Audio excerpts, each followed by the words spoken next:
বাংলাদেশের কৃষি সামনে কোন দিকে যাচ্ছে, কি চ্যালেঞ্জ আমাদের সামনে আর সম্ভাবনাগুলোই বাকি। দেশের খাদ্য নিরাপত্তার জন্য এই বিষয়টা বোঝা কিন্তু অত্যন্ত জরুরি। চলুন আজ এই ব্যাপারটাই একটু সহজ করে জেনে নেওয়া যাক। আলোচনার শুরুতেই একটা বড় প্রশ্ন কিন্তু সামনে চলে আসে। একদিকে হুহু করে জনসংখ্যা বাড়ছে, আর অন্যদিকে বাড়িঘর কলকারখানার চাপে চাষের জমি কমছে। তো এমন একটা পরিস্থিতিতে আমাদের দেশের খাদ্য নিরাপত্তা আসলে কতটা মজবুত? চলুন উত্তরটা খোঁজার চেষ্টা করি। প্রথমেই একটা বিষয় পরিষ্কার করা দরকার, এই যে আমরা ভবিষ্যৎ কৃষি বলছি, এটা আসলে কি? সহজ কথায় এটা হলো একটা স্মার্ট কৃষি ব্যবস্থা। এর মূল লক্ষ্য হল প্রযুক্তিকে কাজে লাগানো, যাতে জলবায়ু পরিবর্তন বা সম্পদের স্বল্পতার মতো বড় বড় চ্যালেঞ্জ মোকাবেলা করেও সবার মুখে খাবার তুলে দেওয়া যায়। তো চলুন বিষয়টার আর একটু গভীরে যাওয়া যাক, আর প্রথমেই দেখে নিই বাংলাদেশের কৃষিখাত ঠিক কি বড় চ্যালেঞ্জের মুখোমুখি হতে যাচ্ছে। দেখুন, সবচেয়ে বড় যে চ্যালেঞ্জটা সেটা হলো জলবায়ু পরিবর্তন। একদিকে সাগরের পানির উচ্চতা বাড়ার কারণে উপকূলের দিকের জমিতে লবণাক্ততা বাড়ছে, ফলে ফসল ফলানো কঠিন হয়ে যাচ্ছে। আবার অন্যদিকে হয় অসময়ে ভয়াবহ বন্যা, না হলে লম্বা সময় ধরে খরা। এই দুটোই কিন্তু চাষাবাদকে মারাত্মক ঝুঁকিপূর্ণ করে তুলেছে। শুধু এটাই না, এর সাথে যোগ হয়েছে সম্পদের স্বল্পতা। একদিকে শহর বড় হচ্ছে, তাই কৃষি জমিও কমে আসছে, আর অন্যদিকে সেচের জন্য মাটির নিচ থেকে এত বেশি পানি তোলা হচ্ছে যে পানির স্তরও কিন্তু আশঙ্কাজনকভাবে নিচে নেমে যাচ্ছে। তার মানে সব মিলিয়ে যদি আমরা দেখি, জলবায়ু পরিবর্তনের প্রভাব, কমে আসা চাষের জমি, পানির সংকট, আর সেই সাথে গ্রামে কাজ করার জন্য কৃষি শ্রমিকের অভাব, এই সবগুলো মিলে কিন্তু একটা বেশ বড়সড় সংকট তৈরি করছে। কিন্তু এই চ্যালেঞ্জগুলোর মধ্যেই কিন্তু লুকিয়ে আছে নতুন সম্ভাবনা। চলুন দেখি এই কঠিন পরিস্থিতিটা সামাল দিতে স্মার্ট প্রযুক্তি কিভাবে আমাদের সাহায্য করতে পারে। প্রচলিত কৃষির সাথে স্মার্ট কৃষির পার্থক্যটা আসলে আকাশ পাতাল। আগে যেখানে সবটাই ছিল অনুমানের ওপর নির্ভরশীল, সেখানে এখন প্রত্যেকটা সিদ্ধান্ত নেওয়া হয় সঠিক ডেটা বা তথ্যের ওপর ভিত্তি করে। এর ফলে স্বাভাবিকভাবেই পরিশ্রম কমে আর উৎপাদনশীলতা অনেক বেড়ে যায়।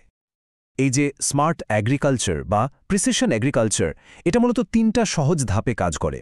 প্রথমত, ড্রোন বা সেন্সর দিয়ে ফসলের স্বাস্থ্য বা মাটির অবস্থা সম্পর্কে তথ্য সংগ্রহ করা হয়। দ্বিতীয়ত, সেই তথ্য বিশ্লেষণ করে বের করা হয় ঠিক কী সমস্যা বা কী প্রয়োজন। আর সবশেষে ঠিক যতটুকু দরকার ঠিক সেই জায়গাটুকুতেই সার, পানি বা কীটনাশক প্রয়োগ করা হয়। এতে কোনো অপচয় হয় না। আর এর প্রয়োগ কিন্তু ইতোমধ্যে শুরু হয়ে গেছে। যেমন ধরুন, হারভেস্টার বা পাওয়ার টিলারের মতো আধুনিক যন্ত্রগুলো শ্রমিকের অভাব অনেকটাই পূরণ করছে। ড্রোন আর সেন্সর ব্যবহার করে ফসলের যত্ন নেওয়া হচ্ছে।